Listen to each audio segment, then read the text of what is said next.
2019 ఓటమికి కారణాలు ఏదైతే చెప్పారో బోండామ్మ గారు, అది ఆయన యొక్క వ్యక్తిగత అభిప్రాయం. నేను చెప్పింది ఏంటంటే, ఈవేళ నిజంగా నిస్వార్థంగా ఇచ్చిన మాట ప్రకారం కాపుల కోసం పనిచేసిన వ్యక్తి చంద్రబాబు నాయుడు గారు. కాపు రిజర్వేషన్లో అవునండి, ఈడబ్ల్యూఎస్లోంచి కాపు కార్పొరేషన్ అవునండి, విదేశీ విద్య అవునండి, స్వయం ఉపాధి అవునండి, కాపు భవనాల నిర్మాణం అవునండి, ఇన్ని ఉన్నాయి. ఒకటి మీరు చెప్పుకోగలరా జగన్మోహన్ రెడ్డి గారు? లేదు. అల్టిమేట్గా ఏంటంటే, పద్మనాభం గారు స్వర్గస్థులయ్యారు. ఆయన గురించి ఎవరో కూడా తప్పుగా మాట్లాడకూడదు. ఆయన ఆ కమ్యూనిటీ గురించి పోరాడిన మాట వాస్తవం, అందులో తేడా లేదు. ఏదైనా ఆ కమ్యూనిటీకి చేసిన వ్యక్తి చంద్రబాబు నాయుడు గారు, ఇది వాస్తవం, ఇందులో తేడా లేదు.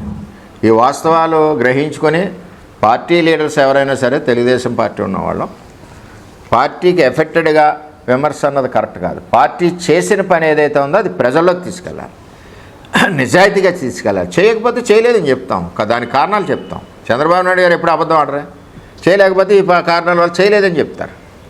ఇంకేదంటే, కాపుల కోసం ఇంత కష్టపడి ఇంత ఖర్చు పెట్టి ఇన్ని రకాల అవకాశాలు కల్పించిన చంద్రబాబు నాయుడు గారి గురించి యావత్ తెలుగుదేశం పార్టీలో ఉన్న 175 నియోజకవర్గాల్లో ఉన్న అందరం మాట్లాడవలసిన ఆవశ్యకత ఉంది. నిజాలు ప్రజలకు తెలియజేయాలి. ఎందుకంటే ఒకసారి మర్చిపోతారు, ఇలా జరిగింది, ఈ కమ్యూనిటీకి ఇలా జరిగింది, టోటల్గా అన్ని వర్గాలకి ఇలా జరిగిందని చెప్పి మనం చెప్పుకోవాల్సిన పని. మరి ఇప్పుడు వద్దాం. ఈవేళ కూటమి ప్రభుత్వంలో Telugu Desam party, Janasena party, BJP పార్టీలో ఈవేళ 25-26 బడ్జెట్లో 4,884 కోట్లు పెట్టారు. ఇది చిన్న విషయమా చెప్పండి? ఈ భవనాలు అసంపూర్తిగా ఉన్నట్లు నిర్మాణం కోసం అవునండి, రుణాల కోసం అవునండి, ఇవన్నీ కూడా 4,884 కోట్లు పెట్టారు. మళ్ళీ విదేశీ విద్య మొదలైంది, స్వయం ఉపాధి రుణాలు మొదలవుతున్నాయి. మరి ఇవన్నీ చెప్పండి, మీరు ఏమైనా చేశారు 5 సంవత్సరాల్లో? చేయలేదు. కాపుల అభివృద్ధికి 2014-19లో చంద్రబాబు నాయుడు గారు చేసినట్టు ఏ ముఖ్యమంత్రి కూడా చేయలేదు. చాలామంది ఇచ్చారు ఉత్తరాలు, కోట్ల విజయభాస్కర్ రెడ్డి ఇచ్చాడు ఉత్తరం, సుఖం ఉంది.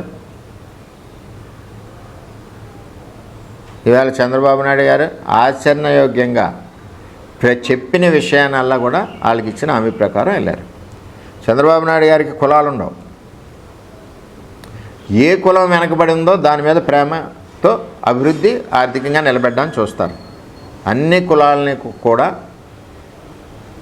అందులో పేదరికం లేకుండా చేయడమే చంద్రబాబు నాయుడు గారి యొక్క ఉద్దేశం.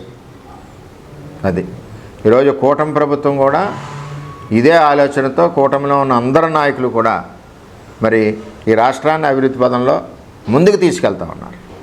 ఇందులో నా వ్యక్తిగత ఏజెండా కానీ ఇంకొకళ్ళ వ్యక్తిగత ఏజెండాని కానీ పార్టీలకి పొలవకూడదు. ఎవరన్నా ఒక్కరు మాట్లాడడం వలన 175 నియోజకవర్గాలకి ఎఫెక్ట్ అవుతుంది. చేసిన పని చెప్పుకోవడం వల్ల 175 నియోజకవర్గాల్లో తెలుగుదేశం పార్టీ బలపడదు. చేసిన పని చెప్పుకోకుండా సరదాగా మాట్లాడితే ఏమవుద్దని చెప్పి మనం తప్పుగా మాట్లాడడం వలన పార్టీకి నష్టం జరుగుతుంది. అవన్నీ కూడా మనం మాట్లాడేటప్పుడు నేను అవ్వచ్చు, నేను ఏదైనా చెప్పాలనుకున్నప్పుడు అది ఒక నష్టం జరుగుదామని ఒక ఆలోచన వచ్చినప్పుడు నా వ్యక్తిగత అభిప్రాయం ఇది, పార్టీకి సంబంధం లేదని చెప్పి నాయకులు ఎవరన్నా సరే నెక్స్ట్ మనం మాట్లాడచ్చు. అట్ ది సేమ్ టైం నేను బల్లగుద్ది చెప్తున్నా, గంటాపదంగా చెప్తున్నా, ఎవడ చర్చకు వచ్చినా సరే రావచ్చు వైసీపీ వాళ్ళు. చంద్రబాబు నాయుడు ఒక్కడే కాపుల కోసం పెద్దపీట వేసిన నాయకుడు చంద్రబాబు నాయుడు గారు. అటు రిజర్వేషన్లో కానీ, ఇటు కాపు కార్పొరేషన్ నిధుల్లో కానీ, విదేశీ విద్య ఇవ్వడంలో కానీ, అలాగే స్వయం ఉపాధి యూనిట్స్ ఇవ్వడంలో కానీ, కాపు భవనాల నిర్మాణంలో కానీ, ఎన్ని రకాలుగా చంద్రబాబు నాయుడు గారు మరి కాపులకి అండగా నిలబడ్డ నాయకుడు చంద్రబాబు నాయుడు. అదే బీజం వేసిన నాయకుడు చంద్రబాబు నాయుడు గారు ఎక్కడ వేశారు? కాపులకి మొదటి వాగ్దానం ఎక్కడ ఇచ్చారంటే అది పిఠాపురం నడిబొడ్డున ఇవ్వడం జరిగింది. చంద్రబాబు నాయుడు గారు బస్సు యాత్రకు వచ్చినప్పుడు ఎలక్షన్ ముందు ఇచ్చిన ప్రతిదీ కూడా తూచా తప్పకుండా ముందుగా డెవలప్ చేసుకుంటూ వెళ్ళారు. ఈవేళ కాపులకి నిజమైన నాయకుడు, నిజంగా 14-19లో న్యాయం చేసిన నాయకుడు ఎవరంటే అది చంద్రబాబు నాయుడు గారు. ఈవేళ కూటమి కూడా అదే పరిస్థితుల్లో పనిచేస్తుంది, అదే పద్ధతిలో పనిచేస్తుంది. 5 సంవత్సరాలు మీరు కాపులకు కావాల్సిన సంక్షేమాన్ని మొత్తం అంతా వదిలేశారు. విదేశీ విద్యార్థులు ఎంతమంది ఉన్నారు? 1200 మంది ఆన్లైన్లో ఉన్నారు, కొట్టాతలు పడండి అన్నారు జగన్ గారు, 1200 మంది కొట్టేశారు. అలాగే ఈ రిజర్వేషన్ ఉండడం వలన సచివాలయం ఉద్యోగాలు 1400 మందికి వస్తాయి, అవి కూడా 14,350 మందికి వస్తాయి. ఆ రిజర్వేషన్ కూడా కొట్టాతలు పడమన్నారు. ఇవన్నీ కార్యక్రమాలు కూడా మరి చంద్రబాబు నాయుడు గారు ఏదైతే చేశారో ఆ చేసినది మళ్ళీ ఇక్కడ ప్రజల్లో కనపడకూడదన్న దాంతో చేశారు. చంద్రబాబు నాయుడు గారు 400 కోట్లతో మరి యూనిట్స్ ఇచ్చారు, స్వయం ఉపాధి యూనిట్స్, మీరు ఒకటి కూడా ఇవ్వలేదు. మరి ఇదేమనాలి? అలాగే దగ్గర 40,000 మంది సుమారు కాపు కార్పొరేషన్ సంబంధించి లోన్స్కి లైన్లో ఉంటే వాళ్ళని కూడా తీసేతలు పడేశారు.